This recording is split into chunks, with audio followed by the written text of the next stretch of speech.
हरे कृष्णा। तो आप सब भक्तों का आज के इस अध्ययन सत्र में हार्दिक स्वागत है और आज हम अध्याय 29 का भाग 2 पढ़ेंगे।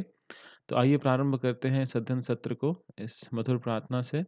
कृष्णा कृष्णा कृष्णा कृष्णा कृष्णा कृष्णा कृष्णा हे कृष्णा कृष्णा कृष्णा कृष्णा कृष्णा कृष्णा कृष्णा हे कृष्णा कृष्णा कृष्णा कृष्णा कृष्णा कृष्णा रक्षामाम् कृष्णा कृष्णा कृष्णा कृष्णा कृष्णा कृष्णा पाहि माम् राम राघव राम राघव राम राघव रक्षामाम् कृष्णा केशव कृष्णा केशव कृष्णा केशव पाहि माम्। श्रील प्रभुपाद जी का प्रणाम मंत्र। नमः ओं विष्णुपादाय कृष्णपृष्ठाय भूतले श्रीमते भक्तिवेदान्त स्वामिन इति नामिने नमस्ते सारस्वते देवे गौरवाणी प्रचारिणे निर्विशेषा शून्यवादी पाश्चात्य देशा तारिणे हरे कृष्णा कृष्णा कृष्णा हरे हरे हरे राम राम राम हरे हरे। तो आइए प्रारंभ करते हैं जहाँ पे हमने कल समाप्त किया था। तो हमने देखा था कि भगवान श्री कृष्ण ने जब अपनी वेणु बजाई और जहाँ बजाई थी उस स्थान का नाम था वंशीवट। तो भगवान श्री कृष्ण ने के वंशी बजाने पर सभी गोपियाँ अपने घर परिवार अपने सभी जो भी वो कर रही थी जिस कार्य में वो संलग्न थी वो सब कार्य छोड़ के भगवान श्री कृष्ण के पास आ जाती हैं। और कुछ गोपियों को आने के लिए उनके घर वाले रोक देते हैं या कमरे में बंद कर देते हैं। तो वो भगवान के ऊपर पूरा ध्यान लगाते हुए समाधि में चली जाती हैं और उनमें से कुछ तो अपना शरीर भी त्याग देती हैं। तो आगे पढ़ते हैं। महाराज परीक्षित ने सुखदेव गोस्वामी से रास नृत्य के लिए कृष्ण के साथ समवेत गोपियों की दशा का वर्णन सुना। जब उन्होंने यह सुना कि कुछ गोपियां उपपति के रूप में कृष्ण का केवल ध्यान करती हुई भौतिक जन्म तथा मृत्यु के सारे कल्मश से मुक्त हो गईं, तो उन्होंने कहा, गोपियां यह नहीं जानती थीं कि कृष्ण श्री भगवान हैं। वे उन्हें एक सुंदर बालक के रूप में अपना उपपति मानती थीं। अतः उपपति के तौर पर चिंतन करती हुई वे किस तरह भौतिक अवस्था से मुक्त हो सकीं।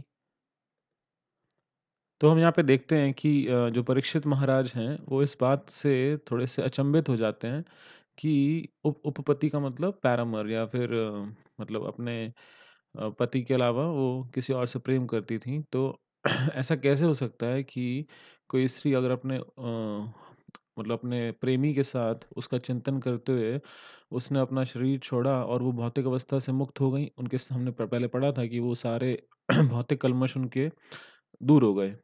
मृत्यु के सारे कल्मश से मुक्त हो गईं। तो महाराज परीक्षित को ये बात जो है वो बहुत उनको समझ नहीं आती, तो उन्होंने ये पूछा कि ऐसा कैसे हो सकता है?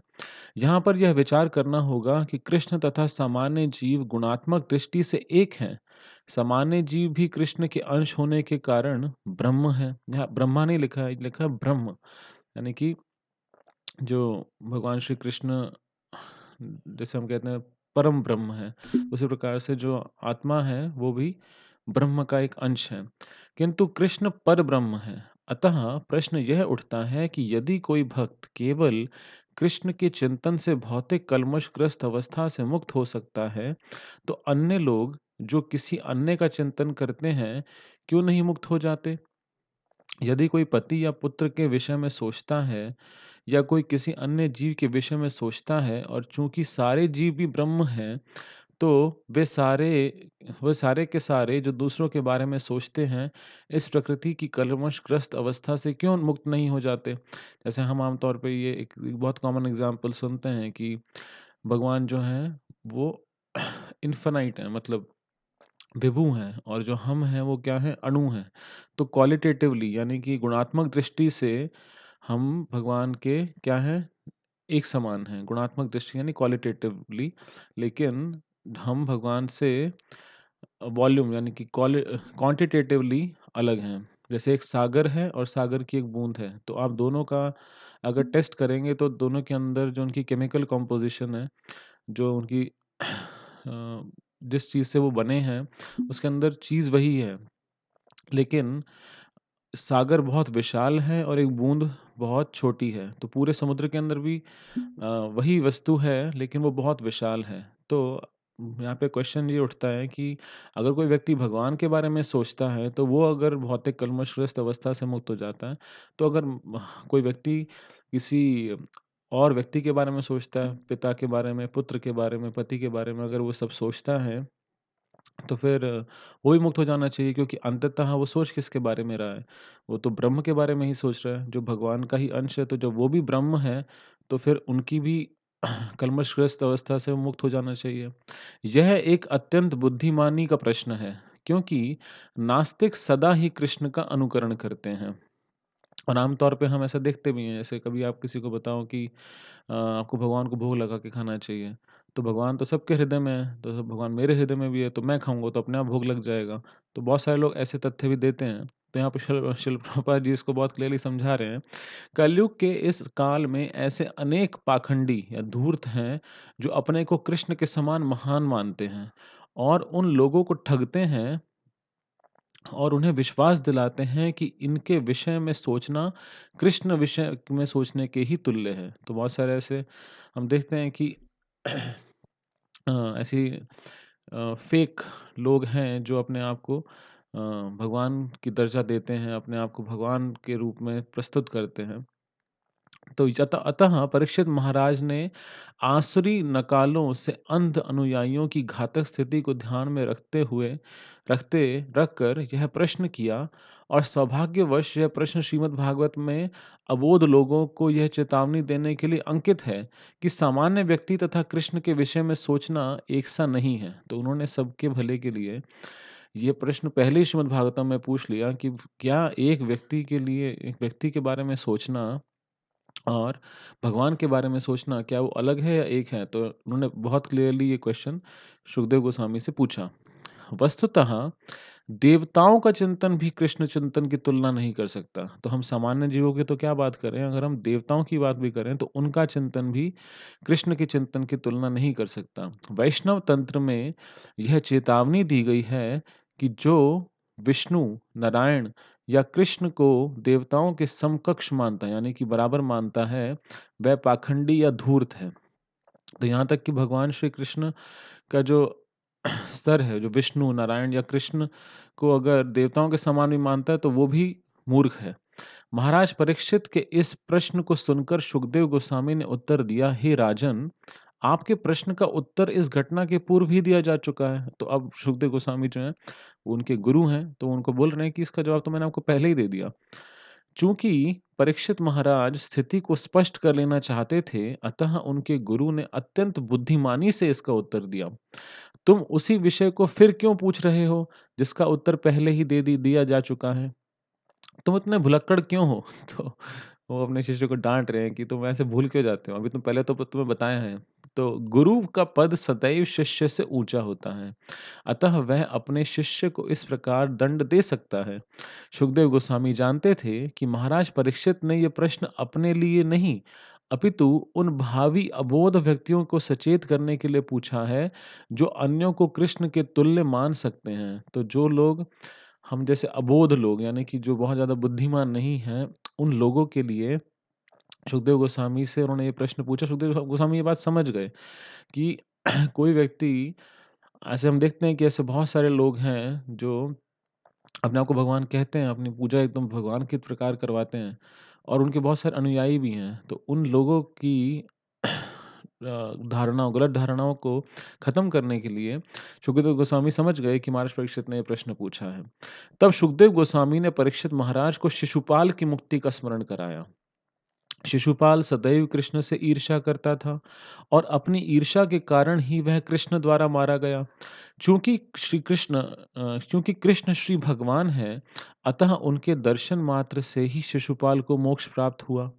यदि कोई ईर्ष्यालु व्यक्ति केवल कृष्ण पर ध्यान केंद्रित करने से मोक्ष पा सकता है, तो फिर गोपियों के लिए क्या कहा जाए जो कृष्ण को इतनी प्रिय थी।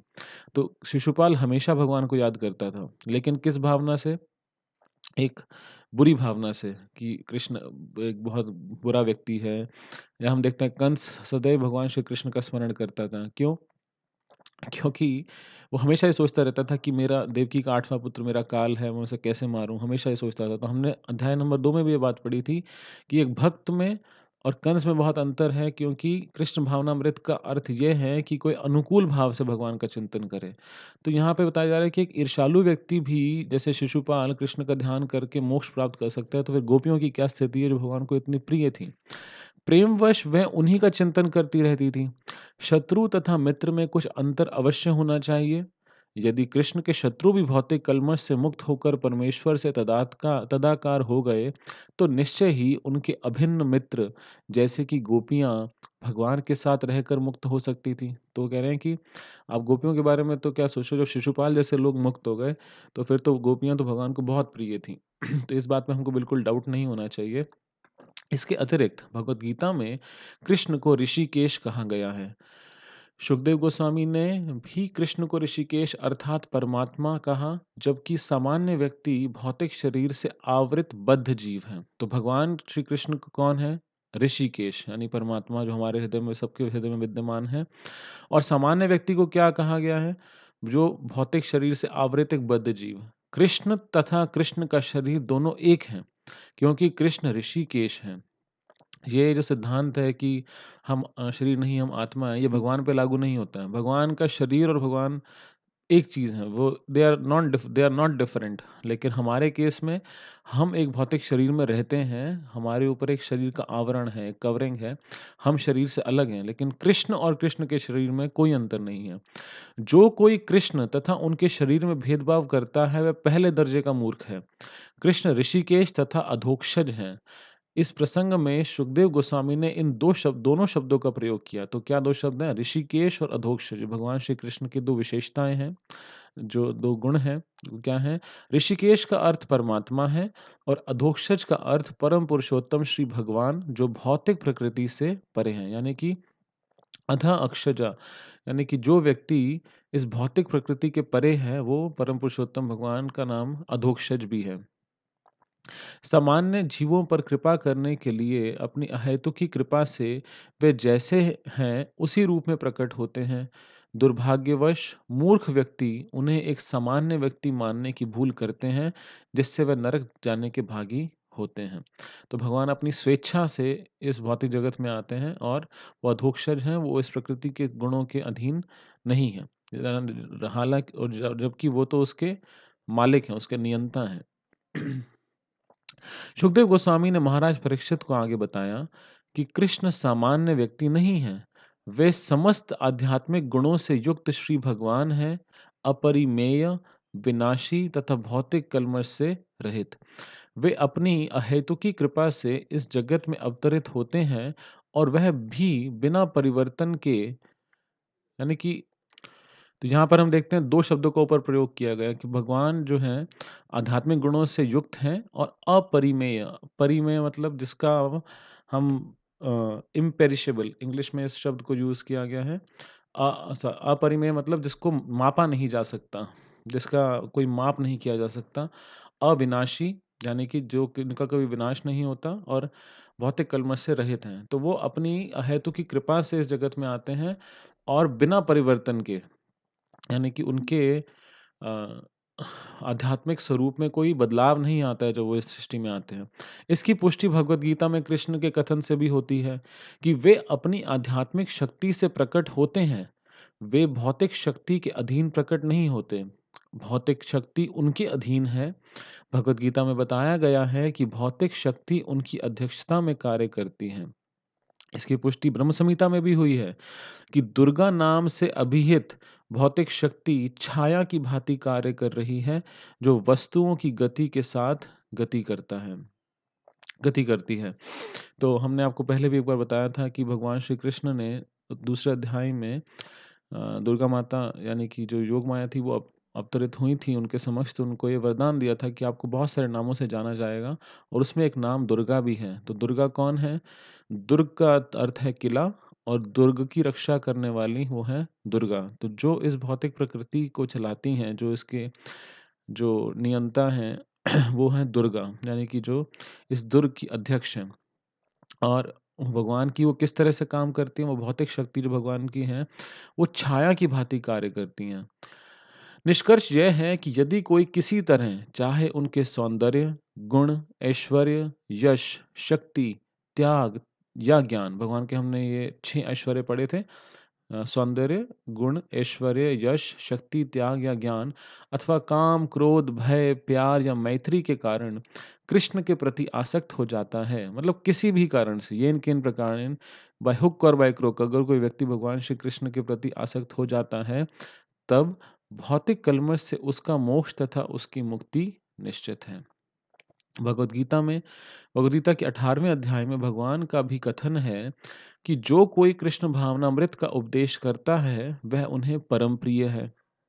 उपदेशक को शुद्ध कृष्ण भावनामृत का उपदेश करते समय अनेक कठिनाइयों का सामना करना पड़ता है। तो जो भगवान के प्रचार करते हैं, उपदेशक यानी कि जो प्रचार करते हैं, उन्हें बहुत सारी कठिनाइयों का सामना करना पड़ता है।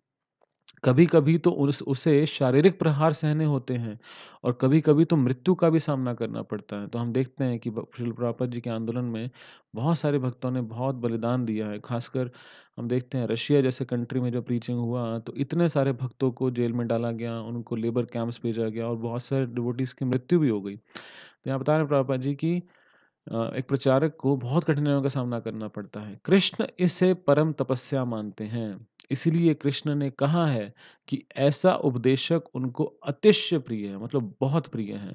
यदि कृष्ण के शत्रु उन पर अपना ध्यान केंद्रित करने से ही मोक्ष की आशा कर सकते हैं, तो जो लोग कृष्ण को परम प्रिय हैं, उनके लिए क्या कहा जाए? निष्कर्ष यह निकला कि जो लोग संसार भर में कृष्ण भावनामृत का उपदेश करने में लगे हुए हैं, उनका मोक्ष तो ध्रुव है, ध्रुव मतलब निश्चित है। किंतु ऐसे उपदेशक या ऐसे प्रचारक मोक्ष की कभी परवाह नहीं करते। जो भक्त हैं, जो भगवान के नाम का प्रचार करते हैं, उनको तो मोक्ष की परवाह भी नहीं करते हैं, मोक्ष चाहिए ही नहीं। क्योंकि जो कृष्ण भावनामृत में लगा है, उसे पहले से ही मोक्ष प्राप्त है। जो मुक्ति देवी हैं, वो उनके दरवाजे पे खटखटा रही हैं कि प्लीज़ आप मुझे एक्सेप्ट कीजिए, प्लीज़ मुझे सेवा का मौका दीजिए।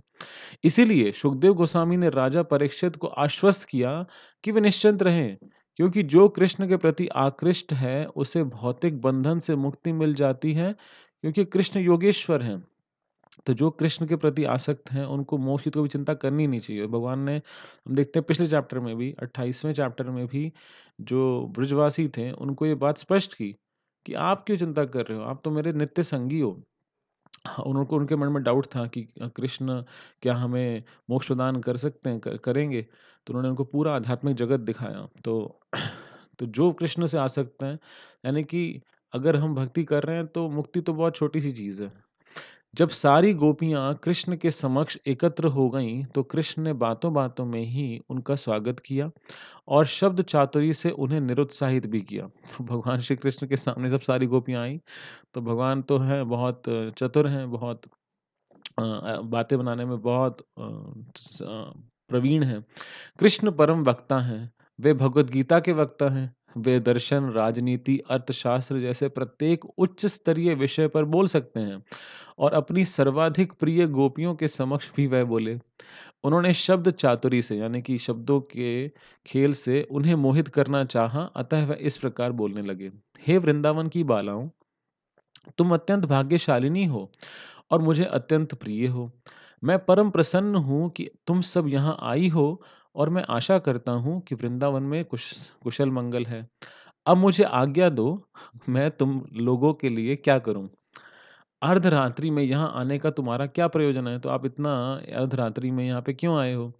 कृपया करके बैठ जाओ और मुझसे कहो कि मैं तुम लोगों के लिए क्या करूँ? तो भगवान उनसे पूछ रहे हैं कि आप इतनी रात को यहाँ पे आए हो, तो अब मुझे ये बताओ कि मैं आपके लिए क्या सेवा कर सकता हूँ? गोपियाँ तो कृष्ण की संगति का आनंद उठाने, उनके साथ नाचने, उनका आलिंगन करने और चुंबन लेने आई थीं। और जब कृष्ण उनके साथ औपचारिकता एवं शिष्टाचार बरतने लगे, तो वे आश्चर्यचकित हुईं। तो भगवान श्री कृष्ण एकदम औपचारिक एक ऑफ़िशियल लेवल पे बात कर रहे हैं, शिष्टाचार से। वे उन्हें समाज की सामान्य महिलाएँ मान रहे थे। अतः वह परस्पर हँसने लगीं और कृष्ण को उस तरह उत्साहपूर्वक बातें करते सुनती रहीं। तब कृष्ण बोले, सखियों, तुम जान लो कि अब अर्धरात्रि है और ये जंगल अत्यंत डरावना है। इस समय जंगल के सारे हिंसक पशु, बाघ, भालू, सियार तथा भेड़िए इधर-उधर शिकार के लिए घूम रहे हैं। अतः तुम लोगों के लिए ये अत्यंत घातक है। अब तुम्हें कोई सुरक्षित स्थान नहीं मिल सकता। तुम जहाँ भी जाओगी, वहीं ये पशु शिकार की खोज में घूमते मिलेंगे। अतः मेरे विचार से तुम लोग अर्धरात्रि में यहाँ आकर बड़ा खतरा मोल ले रही हो। अतः कृपा करके तुरंत वापस चली जाओ। तो भगवान उनको ये कहते हैं कि यहाँ बहुत डरावना जंगल है, बहुत सारे पशु हैं और यहाँ पे कोई भी ऐसा सुरक्षित स्थान नहीं है, तो एक काम करो वापस घर जाओ। जब कृष्ण ने देखा कि वे हँसती चली जा रही हैं, तो वो हँस रही गोपियाँ हँस रही हैं भगवान की बातें सुन के, तो वे बोले, "मुझे तुम लोगों के शरीर के अंग-प्रत्यंग अच्छे लगते हैं। तुम सबकी कटी अत्यंत पतली तथा सुंदर है।" कटी मतलब कमर। तो वहाँ की सारी गोपियाँ अत्यंत अतीव सुंदर थीं। उनका वर्णन सुमध्यमा शब्द से किया जाता है। जब स्त्री के शरीर का मध्य भाग पतला हो तो स्त्री की सुंदरता का मानदंड सुमध्यमा कहलाता है। तो श्रीमद् भागवतम में जो शब्द यूज़ किया गया है वो है सुमध्यमा, यानी कि जिनकी जो कमर थी वो बहुत पतली थी। कृष्ण उनको यह जताना चाह रहे थे कि वे अभी इतनी प्रौढ़ नहीं है। प्रौढ़ मतलब बूढ़ी। वो इतनी बड़ी नहीं हुई है, प्रौढ़ नहीं है कि अपनी रखवाली स्वयं कर सकें। तो वस्तुतः उन्हें सुरक्षा की आवश्यकता थी। इस अर्धरात्रि में कृष्ण के पास आना उनके हित में ना था। कृष्ण ने यह भी इंगित किया कि वे तरुण हैं, तरुण मतलब जवान हैं और गोपियाँ भी तरुण हैं, तो दोनों जो हैं मतलब युवक और युवतियाँ हैं। अर्धरात्रि में तरुणियों तथा तरुणों को एक साथ रहना शोभा नहीं देता। यह उपदेश सुनकर गोपियाँ प्रसन्न नहीं हुईं। तो जब उन्होंने भगवान से ये बात सुनी, तो वो तो बहुत उत्साहपूर्वक भगवान से मिलने के लिए, उनके साथ नृत्य करने के लिए आई थीं। लेकिन भगवान ने बहुत ऑफ़िशियली उनको वापस भेजने को कहा कि आप वापस चले जाओ, ऐसा ये ठीक नहीं है। अतः कृष्ण ने इस बात को दूसरे ढंग से कहना शुरू किया। तो अब भगवान तो वाक्पटु हैं, तो वो क्या बोलते हैं, अब दूसरे तरह से कह रहे हैं इस बात को। हे सखियों, मैं समझ सकता हूँ कि तुम लोगों ने अपनी संरक्षकों की अनुमति के बिना अपना-अपना घर छोड़ा है। अतः तुम्हारी माताएँ, तुम्हारे पिता, तुम्हारे बड़े भाई, यहाँ तक कि तुम्हारे पुत्र तुम्हें ढूँढ लाने के लिए अत्यंत उत्सुक होंगे। तुम्हारे पतियों को का तो क्या कहना ही क्या। जब तक तुम लोग यहाँ हो, तब तक वे विभिन्न स्थानों में तुम्हें खोजते रहेंगे और उनके मन अशांत रहेंगे। अतः अब विलंब ना करो। कृपा करके जाओ और उन्हें शांत करो। तो वो कह रहे हैं कि देखो आप उनकी अनुमति के बिना आए हो अपने घर परिवार वालों के, वो आपको ढूँढ रहे होंगे और जब तक आप नहीं घर पहुँचोगे वो बहुत टेंशन में रहेंगे। तो आप वापस बिना विलंब किए, बिना देर किए वापस घर चले जाओ। जब गोपियाँ कृष्ण की इस सहज सलाह से कुछ विचलित तथा क्रुद्ध प्रतीत हुईं, तो उनको थोड़ा-सा गुस्सा भी आया। तो उन्होंने अपना ध्यान वन की शोभा निहारने की ओर लगा दिया। उस समय सारा वन तेज चमकते चंद्रमा की से प्रकाशित हो रहा था, क्योंकि उस दिन शरद पूर्णिमा थी और वायु चुपके से खिलते फूलों के ऊपर बह रही थी और वृक्षों की हरी-हरी पत्तियां मंद समीर से हिल-डुल रही थीं। कृष्ण ने उनके वन निहारने के इस अवसर का लाभ उन्हें उपदेश देने में उठाया। तो वहाँ आके कहते हैं, मुझे लगता है कि तुम लोग इस रात्रि में सुंदर वृंदावन का जंगल देखने आई हो। अच्छा, किंतु अब तक तुम संतुष्ट हो चुकी होगी, अतः तुम लोग बिना विलंब किए अपने-अपने घर लौट जाओ। तो भगवान ने तीसरी बार उनको ये बात बोली कि तुम वृंदावन का जंगल देखने आई हो सकती हो, अब तो तुमने सब देख लिया ना, तो अब वापस घर जाओ। मैं जानता हूँ कि तुम सब अत्यंत पतिव्रता स्त्रियां हो और चूंकि तुम अब वृंदावन के जंगलों का सुंदर वातावरण देख चुकी हो, अतः तुम लोग घर लौट जाओ और जाकर अपने अपने पतियों की निष्ठापूर्ण सेवा करो। यद्यपि तुम अल्प वयस वाली हो, किंतु कुछ कुछ के इस समय तक बच्चे भी होंगे और तुम लोग उन्हें घर पर छोड़कर आई होगी। वे बेचारे रो रहे होंगे। तो यहाँ पे बताया गया है कि भगवान से कह रहे हैं तुम अल्प वयस हो। वयस मतलब जो यंग हो, मतलब आप बहुत तरुण हो, तो आपकी बहुत ज़्यादा आयु नहीं है, लेकिन ऐसा हो सकता है कि आप में से कुछ के बच्चे भी हों तो वो रो रहे होंगे। अतः तुम लोग कृपा करके उन बच्चों को स्तनपान कराने के लिए शीघ्र लौट जाओ, तो वापस घर चले जाओ। मैं ये भी जानता हूँ कि तुम लोगों के मन में मेरे प्रति अत्यधिक स्नेह है और मेरी मुरली का स्वर सुनकर दिव्य स्नेहवश यहाँ आई हो। मेरे प्रति तुम लोगों के स्नेह तथा प्रेम की भावनाएं अत्यंत उचित हैं, क्योंकि मैं भगवान हूँ। सारे जीव मेरे अंश हैं, अतः स्वाभाविक है कि वे मुझे अत्यंत चाहते हैं। हमने इस बात को पहले ही पढ़ा था कि जब भगवान श्री कृष्ण ने अपना विस्तार किया था बछड़ों के रूप में और ग्वाल बालों के रूप में, तो पूरे के पूरे वृंदावन वासियों के अंदर एक अलग ही प्रेम भगवान अपने उन ग्वाल बालों के प्रति, बछड़ों के प्रति, गौओं का बढ़ गया। बलराम जी जिसको देख के बहुत आश्चर्यचकित हुए थे। ये जो लीला हुई थी ब्रह्म विमोहन लीला के समय पे। तो हम देखते हैं कि उस समय प्रभुपाद जी ने ये बात समझाई थी कि अंततः हम सब कृष्ण को ही सबसे ज़्यादा प्रेम करते हैं। तो वो यही कह रहे हैं कि भगवान जो उनको फिर से पुनः ये बात कह रहे हैं कि क्योंकि मैं भगवान हूँ, इसलिए आपकी जो प्रेम भावना है मेरे लिए अत्यंत उचित हैं। सारे जीव मेरे अंश हैं, अतः स्वाभाविक है कि मुझे अत्यंत चाहते हैं। अतः तुम्हारे स्नेह का स्वागत है। भगवान ने ये नहीं कहा कि आप मुझे स्नेह करते हो तो ये ऐसा क्यों? आप तुम्हारा स्नेह का स्वागत है और इसके लिए मैं तुम सबको बधाई देता हूँ। अब तुम अपने घर वापस जा सकती हो। एक अन्य बात जो मैं तुम लोगों को बताना चाहता हूँ, वह यह है कि एक पतिव्रता स्त्री के लिए बिना किसी द्वैत भाव के पति की सेवा सर्वश्रेष्ठ धर्म है। एक स्त्री को ना केवल अपने पति के प्रति आज्ञाकारी होना चाहिए, अपितु अपने पति मित्रों, उसके माता-पिता और देवरों के प्रति वत्सल होना चाहिए। अपितु सबसे महत्वपूर्ण बात यह है कि उसे अपनी संतानों का पालन-पोषण करना चाहिए। इस प्रकार कृष्ण ने एक स्त्री के कर्तव्य या धर्म बताए। उन्होंने पति सेवा पर बल देते हुए कहा, भले ही वह चरित्रहीन, निर्धन, वृद्ध, रोग के कारण अशक्त क्यों न हो, स्त्री को चाहिए कि यदि वह वास्तव में मृत्यु के बाद स्वर्गलोक को जाना चाहती है, तो वह अपने पति का त्याग ना करे। इसके अतिरिक्त यदि कोई स्त्री अपने पति के प्रति निष्ठाहीन हो और दूसरे पुरुष की तलाश में रहती हो, तो समाज के लिए यह कलंक है। ऐसी आदतें स्त्री के उच्च लोक जाने में बाधक होती हैं और उनका परिणाम अत्यंत गर्हित होता है। विवाहिता स्त्री को उपपति नहीं बनना चाहिए, क्योंकि जीवन उपपति नहीं बनाना चाहिए, क्योंकि जीवन के वैदिक सिद्धांतों में इसकी मान्यता नहीं है। यदि तुम सोचती हो कि मुझ पर अत्यधिक आसक्त हो और मेरा सानिध्य चाहती हो, तो मेरी सलाह है कि मेरे साथ आनंद उठाने का प्रयास ना करो।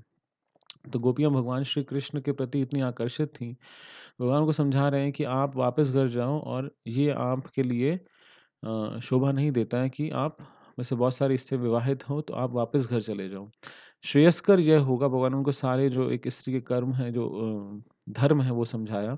श्रेयस्कर यह होगा कि तुम घर जाओ और मेरे मेरे विषय में बातें करो, मेरे विषय में सोचो और इस प्रकार के निरंतर स्मरण तथा मेरे नाम के कीर्तन से तुम लोग आध्यात्मिक पद को प्राप्त कर सकोगी। मेरे निकट रहने की कोई आवश्यकता नहीं है, कृपया घर वापस जाओ।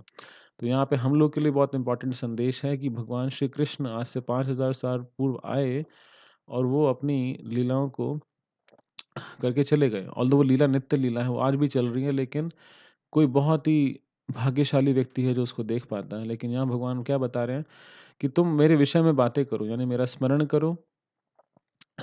और वो गीता में भगवान ये बताते हैं भव मद भक्तो मज्जाजी माम नमस्कुरु।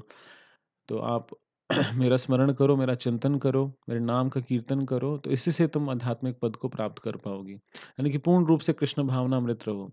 भगवान ने गोपियों को जो ये उपदेश दिए हैं, वे रंच मात्र भी व्यंग्यात्मक नहीं है, यानी मज़ाक नहीं है। समस्त ईमानदार स्त्रियों को इन उपदेशों का गंभीरतापूर्वक ग्रहण करना चाहिए। यहाँ पर भगवान ने स्त्रियों के पातिव्रत्य पर विशेष बल दिया है। अतः जो भी स्त्री उच्च लोक को जाने की कामना करती है, उसे इस सिद्धांत का पालन करना चाहिए। कृष्ण समस्त जीवों के समस्त स्नेह के केंद्र हैं। जब कोई इस स्नेह को कृष्ण के प्रति बढ़ाता है, तो वह सारे वैदिक आदेशों को पार कर जाता है। गोपियों के लिए यह संभव था, क्योंकि वे उन्हें अपने समक्ष देख रही थीं। बद अवस्था में ऐसा कर पाना किसी भी स्त्री के लिए संभव नहीं। दुर्भाग्यवश कभी-कभी गोपियों के साथ कृष्ण के व्यवहार का अनुकरण करते हुए कुछ धूर्त कृष्ण का स्थान ग्रहण कर लेते हैं और वे अद्वैतवाद या तदात्मय के दर्शन का पालन करते हैं। तो शिल प्रभुपाद जी बहुत स्पष्ट रूप से बता रहे हैं कि गोपियों के समक्ष कृष्ण स्वयं मौजूद थे। वहाँ पर लेकिन एक बद्ध अवस्था में स्त्री के लिए ऐसा कर पाना संभव नहीं है। और ऐसा बहुत सारे पाखंडी लोग हैं, जैसे हम भक्तिविनोद ठाकुर जी के जीवन में देखते हैं कि एक बहुत धूर्त व्यक्ति था, जो अपने आप को नारायण बताता था। कहता था कि मैं महाविष्णु का अवतार हूँ। उसका नाम मैं भूल रहा हूँ। बिज आई थिंक बी से कुछ उसका नाम था, तो वो कहता था कि मैं भगवान हूँ, और वो क्या करता था, स्त्रियों के साथ नृत्य करता था, ये कहकर कि मैं तो भगवान हूँ, तो मैं ये कर सकता हूँ। तो यहाँ पे इसलिए प्रभुपाद जी बहुत क्लियरली बता रहे हैं कि ऐसे बहुत सारे धूर्त व्यक्ति हो सकते हैं, जो भगवान श्री कृष्ण को का इस लीला का अनुकरण करें, इमिटेट करें इस लीला को, और ऐसा बताएँ कि भोली-भाली स्त्रियों को फँसा लें, है ना? वे इस रासलीला का लाभ भोली-भाली स्त्रियों को फँसाने तथा आत्म साक्षात्कार के नाम पर उन्हें पथभ्रष्ट करने में उठाते हैं। अतः भगवान कृष्ण ने चेतावनी के रूप में यहाँ ये इंगित किया है कि जो कुछ गोपियों के लिए सुलभ था, वह सामान्य स्त्रियों के लिए संभव नहीं है। यद्यपि स्त्री बड़े बड़े चढ़े कृष्ण भावनामृत द्वारा वास्तव में ऊपर उठ सकती हैं, किंतु उसे उस व्यभिचारी के चंगुल में नहीं आना चाहिए जो अपने को कृष्ण बताता है। यदि कोई व्यक्ति ये कहता है कि मैं कृष्ण समान हूँ या कृष्ण हूँ, और अब ये मेरी गोपियाँ हैं और उनके साथ मैं रास नृत्य करूँगा, क्योंकि ऐसा बहुत सारे लोग करते हैं, इस लीला का अनुकरण करते हैं। तो प्रॉपर जी लिख रहे हैं बहुत साफ-साफ कि ऐसे व्यभिचारी व्यक्ति के, ऐसे दुराचारी व्यक्ति के चंगुल में नहीं आना चाहिए। उसे अपने भक्ति कार्यों को कृष्ण के मनन, चिंतन और कीर्तन में केंद्रित करना चाहिए। उसे तथाकथित सहेजिया भक्तों का अनुकरण नहीं करना चाहिए, जो किसी बात को गंभीरता से नहीं लेते। सॉरी, मैं नाम मेरे को याद आया अभी, तो उसका नाम था बिशकिशन। तो वो एक ऐसा व्यक्ति था जो रास नृत्य करता था, और आज भी हम देखते हैं कि ऐसे बहुत सारे लोग हैं, धूर्त व्यक्ति हैं, जो भगवान श्री कृष्ण की लीलाओं का अनुकरण करते हैं, रास नृत्य नचाते हैं स्त्रियों के साथ। तो प्रॉपर जी हमें पहले से ही इस चीज़ को बहुत स्पष्ट रूप से और बहुत एग्रेसिवली, दृढ़तापूर्वक इस बात को बता रहे हैं कि ऐसा बिल्कुल भी किसी के चक्कर में हमें नहीं फँसना चाहिए। जब कृष्ण ने ऐसे निरुत्साहित ढंग से गोपियों से बात की, तो वे अत्यंत खिन्न उठीं, क्योंकि उन्होंने सोचा कि कृष्ण के साथ रास नृत्य करने की उनकी इच्छा विफल हो गई। अतः वे अत्यधिक चिंतित हो उठी। अत्यंत खिन्नता के कारण वे जोर-जोर से साँसें लेने लगीं, तो उनको बहुत बुरा लग रहा था। उन्होंने कृष्ण का मुख ना देखने के बदले अपना सिर नीचे झुका लिया और पृथ्वी पर तरह-तरह से नख रेखाएँ बनाने लगी। जैसे व्यक्ति जब थोड़ा-सा दुखी होता है, तो अपने नाखून से धरती के ऊपर कुछ-कुछ बनाता है। वे अश्रुपात कर रही थीं, उनकी आँखों से आँसू आ रहे थे, जिससे उनके मुख का सारा अंग-राग धुल गया। उनके आँसू उनके वक्षस्थलों पर लेपित कुमकुम से मिलकर पृथ्वी पर गिर रहे थे। वे कृष्ण से कुछ कह ना सकीं, केवल मूक बनी खड़ी रहीं। तो अब आई तो वो भगवान के साथ नृत्य करने की इच्छा से थीं, लेकिन भगवान ने स्पष्ट रूप से उन्हें बोला कि आप घर जाओ। तो बहुत दुखी थीं। उन्होंने अपने मौन से बता दिया कि उनके हृदय शत-विशत हो चुके हैं, तो उनका दिल टूट गया। तो भगवान श्री कृष्ण की बातें सुन के, तो इसके बाद का जो सेक्शन है, वो हम कल पढ़ेंगे। तो भगवान श्री कृष्ण के जो ये लीला है, इसको जब हम प्रामाणिक स्रोत से पढ़ते हैं, श्रील प्रभुपाद जी के माध्यम से पढ़ते हैं, तभी हम उसको सही समझ सकते हैं। नहीं तो इन सब लीलाओं को मिसअंडरस्टैंड करना, इनको गलत समझना बहुत आसान है। तो हम श्रील प्रभुपाद जी की विशेष कृपा है कि उन्होंने इतने सारे लीलाओं को हम सबके लिए एकदम स्पष्ट रूप से लिखा ताकि कोई कन्फ्यूजन ना रहे। तो हम श्री प्रभुपाद जी का धन्यवाद करते हैं। तो आज का ये जो सत्र है हम इसको यहीं विराम देते हैं और हम कल आपसे फिर पुनः मिलेंगे। तो श्रील प्रभुपाद की जय, अनंत कोटि वैष्णव वृंद की जय, निताई गौर प्रेमानंदे, हरि हरि बोल।